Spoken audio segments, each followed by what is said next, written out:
अस्सलामुअलैकुम नाजरीन कराम, नई वीडियो में आपको खुश आमदीद कहते हैं। आप इस वक्त पाकिस्तान इंडिया का मैच इंजॉय कर रहे होंगे। ये मैच अपनी जगह अहमियत रखता है, लेकिन एक मैच सियासी दुनिया में भी पड़ा हुआ है। इस मैच के मुतालिक मैं आपको कुछ बताना चाहता हूं, और वो मैच क्या है। मैच ये है कि पाकिस्तान के अंदर खेल को मैनेज कैसे करना है। प्रॉब्लम यह है कि जो मैनेज करने वाले लोग हैं वो रिवायती खिलाड़ी हैं इस खेल के, लेकिन जो मैनेज नहीं हो रहा वो पाकिस्तान की सियासत का गैर रिवायती खिलाड़ी है। वो इस किस्म के काम, इस किस्म की चीज़ें कर रहा है जिससे रिवायती खिलाड़ी बहुत परेशान हैं। अब अगर आपको ये खबर दी जाए कि सब कुछ करने के बावजूद, आप देखें गुज़श्ता 24-48 घंटों में आपने उस्मान डार की गिरफ्तारी की खबर सुनी, सदाकत अब्बासी के गायब होने की खबर सुनी, ओन अब्बास बीपी के तहरीक इंसाफ छोड़ने की खबर सुनी। फिर हर किसी से स्टाम्प पेपर पर बस यही लिखवाया जा रहा है कि आप पाकिस्तान तहरीक इंसाफ का हिस्सा नहीं होंगे या तहरीक इंसाफ के टिकट पर इलेक्शन नहीं लड़ेंगे। ये सारा कुछ एक जानिब हो रहा है। अब दो तरह की चीज़ें नाज़रीन कराम ऊपर रिपोर्ट के तौर पर पेश की गई हैं, और ये रिपोर्ट वो नहीं है जो सर्वे कंपनी करती है। ये वहाँ से रिपोर्ट है जहाँ पर असल रिपोर्टें होती हैं। अब वहाँ पर बताया ये गया, पहली बात थी वोटर्स के ऊपर, दूसरी बात थी वोट लेने वालों के ऊपर। वोटर से मुतालिक बताया गया कि इमरान खान का वोटर इंटैक्ट है, इमरान खान का वोटर जुड़ा हुआ है, इमरान खान का वोटर खड़ा हुआ है, इमरान खान का वोटर बिल्कुल पीछे हटने का नाम नहीं ले रहा। वो कहता है कि वोट सिर्फ इमरान खान को दूंगा, इसके अलावा कोई दूसरी ऑप्शन नहीं है। अगर आप कुछ और लेकर आना चाहते हैं तो फिर वो एक ऐसी सूरत हाल होगी कि जिसको आप वोट दिलवाना चाहते हैं उसकी भी आपकी तरह कोई हैसियत और औकात नहीं रहेगी। जिस तरह आपने अपना भरम रजीम चेंज करके गंवाया है, जिस कदर बेइज्जती पिछले 16 माह में आप लोगों ने करवाई है, उससे कहीं ज्यादा बेइज्जत वो लोग होंगे जो आपके कहने पर अवामी मैंडेट चुराने की कोशिश करेंगे। फिर दूसरी पोजीशन ये है कि ताकतवरों के टाउट्स, वो नालायक लोग जिन्होंने जुल्म के पहाड़ अवाम पर गुज़श्ता चंद माह में तोड़े हैं, वो बता रहे हैं कि सर हम तो बहुत मेहनत कर रहे हैं, हमने तो उसको तोड़ लिया, उसको छितर पौला किया, बहुत से लोगों से प्रेस कॉन्फ्रेंसेस भी करा ली। ख्याल था कि कैसा झुरलू फिरेगा कि कुछ बाकी नहीं रहेगा और तहरीक इंसाफ को कहा जाएगा कि जाओ जो करना है कर लो। वो टिकट लेके खड़े होंगे और उनका कोई टिकट लेने वाला नहीं होगा। और फैसल वाडा जो टाउटे आज़म है, जो उनका कासिद भी है, वो बारहा ये टीवी पे आकर कह चुका है कि इमरान खान टिकट देगा लेकिन टिकट लेने वाला कोई नहीं होगा। तो इस चीज़ को लेके ऊपर बताया यह गया है कि सर वो सारी बातें अपनी जगह पर हैं। इस वक्त जितने टिकट्स इमरान खान ने बांटे हैं उनमें से 90% लोग अभी भी तहरीक इंसाफ और इमरान खान के साथ खड़े हैं। ना सिर्फ खड़े हैं बल्कि अगर उन्हें मौका मिले तो वो इलेक्शन भी लड़ना चाहते हैं और इमरान खान के नाम पर लड़ना चाहते हैं, बल्ले के निशान पर लड़ना चाहते हैं। ये अलग बात है कि आप अपने पावरफुल बूट और डंडे से उन लोगों को रोकते हैं, इलेक्शन नहीं लड़ने देते। अगर बंदा खुद नहीं टूट रहा तो घर वालों को पकड़ लिया, तोड़ फोड़ की। मिसाल के तौर पर मैं आपको कल की बात बताता हूं, तहरीक इंसाफ के अहम रहनुमा को मजबूरन प्रेस कॉन्फ्रेंस करना पड़ी। और तहरीक इंसाफ को भी अंदाज़ा है, जिस तरह ओन अब्बास बीपी से मुतालिक तहरीक इंसाफ ने कहा कि हमें आपका पता है, तो खान साहब को भी इस चीज़ की रियलाइजेशन है। अब एक ऐसी ही प्रेस कॉन्फ्रेंस उनसे करवाई गई लाहौर से। ये दोनों मियाँ बीवी थे और पाकिस्तान तहरीक इंसाफ के अंदर ये बड़े वोकल पर्सन थे। शायद जनरल बाजवा के ख़िलाफ़ अगर कोई सबसे ज़्यादा बोला है तहरीक इंसाफ में से तो वो बोले हैं। अब हुआ क्या, एक बार तो उनको शोकाज हो गया जनरल बाजवा के खिलाफ बोलने पर, तो उनकी प्रेस कॉन्फ्रेंस की वजह आप देखिए। ये अलग बात है कि उनके घर से जो गाड़ियां लेकर गए, बच्चा बेचारा इन गिरफ्तारियों की वजह से, मेंटली टॉर्चर होने की वजह से इस हाल पर पहुंच गया है कि उसे दुआओं की ज़रूरत है, अल्लाह ताला उसको सेहत वाली ज़िंदगी दे। गाड़ियां भी माले मुफ्त, दिले बेरहम वाली बात है, बाप का माल समझ कर ले गए।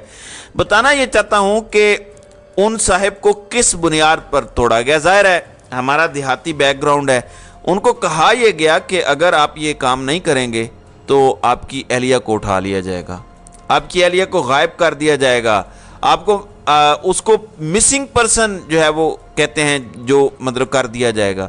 और ये वो लोग कर रहे हैं जिन्होंने हमारी हिफाजत करनी है। कानून को ठोकर मारने वाले ये कानून के रखवाले हैं। अब बड़ी वाज़ेह बात है कि आप अपनी इस हद तक औकात दिखा रहे हैं, लेकिन उसके बावजूद वोटर और वोट लेने वाले अपनी जगह पर खड़े हैं, तो फिर थोड़ी शर्म खा लीजिए, मान लीजिए कि ये मैच वो यकतरफा तौर पर जीत गया है। दूसरी जानिब नाज़रीन कराम, आप जानते हैं कि कल गिलगित बल्तिस्तान में इलेक्शन हुआ और ख़बरें थी कि पाकिस्तान तहरीक इंसाफ बड़ी लीड के साथ जीत गई है। पूरा टिल लगाया गया कि किसी तरह तहरीक इंसाफ जीतने ना पाए, मगर जाहिर है जिनकी किस्मत में ज़िल्लत और रुसवाई हो वो उनको मिलकर रहती है, और फिर परेशानी भी होती है और ऊपर तक खिंचाई भी होती है कि आप लोग कर क्या रहे हैं। अब उसके बाद अगला खेल शुरू किया गया। अगला खेल यह है कि आप रिजल्ट्स ही जारी ना करें, और रिजल्ट्स जारी ना करने का मतलब ये होता है कि आप अभी भी कोशिश कर रहे हैं कि किसी भी तरह फेक वोट डाल के तब्दीली हो जाए। इस तौर का ये जो हलका है जहाँ पे आरओ ऑफिस के सामने खालिद खुर्शीद एक बहुत बड़ी तादाद के साथ पाकिस्तान तहरीक इंसाफ के कारकुनान का समंदर वहाँ पर हमें दिखाई दे रहा है, वो वहाँ पे फौरी तौर पर ये मुतालिबा कर रहे हैं। वो कह रहे हैं कि जो सरकारी रिजल्ट्स हैं उनको अनाउंस करें।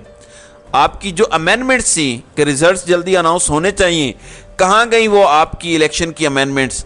अब वो कह रहे हैं कि हमें सरकारी रिजल्ट्स दिए जाएं। रात का इलेक्शन मुकम्मल हो चुका है, पाकिस्तान तहरीक इंसाफ जीत चुकी है, लेकिन अभी तक वो रिजल्ट्स जारी नहीं किए गए। लेकिन खालिद खुर्शीद की टीम कह रही है कि जब तक आप हमें रिजल्ट्स नहीं देंगे, हम रिटर्निंग ऑफिसर के ऑफिस के बाहर मौजूद रहेंगे। ना सिर्फ मौजूद रहेंगे बल्कि हम धरना भी देंगे। यानी अगर आपका ख्याल है कि हम यहाँ से उठ जाएंगे तो वो आपकी गलत फहमी है। अब इनको समझना ये चाहिए कि जिन लोगों ने तहरीक इंसाफ को वोट दिया है, क्या उनको नहीं पता कि हमने तहरीक इंसाफ को वोट दिया है? और अगर आप उसको तब्दील करने की कोशिश करेंगे तो क्या तहरीक इंसाफ का वोटर हट जाएगा? नहीं। फिर वो लोग जिन्होंने किसी वजह से उस दिन वोट नहीं भी किया, वो भी बाहर निकले होंगे अगली दफ़ा जब उनको मौका मिलेगा, और वो जिद में निकलेंगे। तो फिर आप क्या करेंगे? यानी आप इस वक्त अगर सिर्फ और सिर्फ ताकत के ज़ोर पर ये कहते हैं कि हम ये भी कर दिखाएंगे, हम वो भी कर दिखाएंगे, तो मेरे ख्याल से अगर आप ऐसी कोई खच मारते हैं, कोई बोंगी मारते हैं, ये आपको उल्टी पड़ेगी और ये कोई मुनासिब चीज़ नहीं होगी। दूसरी जानिब नाज़रीन कराम, हम रोज़ाना सुनते हैं कि 50% गैस की कीमत बढ़ रही है। फिर ये खबर आ रही है कि पेट्रोलियम मसनूआत की कीमतें एक बार फिर 15 तारीख को बढ़ने का इम्कान है। ये आपके और मेरे मसाइल हैं। हम भी पेट्रोल पंप्स पर जाएं या ग्लॉसरी वाले के पास जाएं तो परेशान हो जाते हैं। हम भी तो कोई अशराफिया तो नहीं है कि हमें पता भी ना हो कि बिल कितना बना है। एक एक चीज़ का हिसाब रखना पड़ता है। अब चेयरमैन सेनेट की क़यादत में सेनेट का एक आला सतह का वफद इस वक्त सियाहती दौरे पर पाकिस्तान के इलाके स्कर्दू में मौजूद है, और वहाँ पे बताया ये गया है कि वो वफद स्कर्दू की खूबसूरती में खो गया है। चेयरमैन सेनेट मशाहिद हुसैन सैयद और दीगर लोग कहीं बाहर बैठे हैं, कहीं नाश्ते की तस्वीर हैं, बहुत अच्छा कर रहे हैं। बिल्कुल ठीक है, ये पाकिस्तान के जो 2 वक्त की रोटी को तरसने वाली अवाम है, इनको पता होना चाहिए कि आखिर वो जो टैक्स देते हैं, वो बेचारा गरीब दिहाड़ीदार जिसकी जेब से रियासत टैक्स लेती है, उसको पता होना चाहिए कि कितने डिज़र्विंग ये लोग हैं। इनको इतना प्रोटोकॉल क्यों चाहिए, या इनकी इस किस्म की खातिर मदारात क्यों होनी चाहिए? जाहिर है ये सब कुछ होगा तो ये मुल्क की अच्छे तरीके से खिदमत कर सकेंगे। नाज़रीन कराम, चंद दिन पहले चीनी की कीमत 225 रुपये पर जा पहुंची। आज शुगर मिल्स मालिकान पंजाब के हुकूमत के साथ जो है वो मुज़ाकरात कामयाब हो गए हैं, और शुगर मिल्स मालिकान ने पंजाब हुकूमत को 140 रुपये चीनी देने का ऐलान किया है। अब सवाल सिर्फ ये पैदा होता है कि ये जो चंद दिन पहले इन शुगर मिल्स मालिकान ने दिहाड़ियाँ लगाई हैं, इससे फ़र्क क्या पड़ा है? इससे उनकी तो मौजें लगी हैं, और जो पैसे गए हैं वो तो पाकिस्तान की आवाम की जेब से निकले हैं। अब शुगर मिल्स किसी गरीब आदमी की तो नहीं है, ये तो जो हुकूमतों में बैठे हुए हैं उनकी हैं या उनके रिश्तेदारों की हैं। तो एक हाथ से लूटा जाता है और दूसरा हाथ बतौर दस्ते शफकत रखा जाता है, और जाहिर किया जाता है कि हम तो बड़े मेहरबान हैं। तो अवाम इसमें पिस भी रही है और तमाशबीन बने मैवे हैरत भी है। तो नाज़रीन कराम, आपकी इस वीडियो के हवाले से क्या राय है? आप अपनी राय का इजहार कमेंट सेक्शन में ज़रूर कीजिएगा।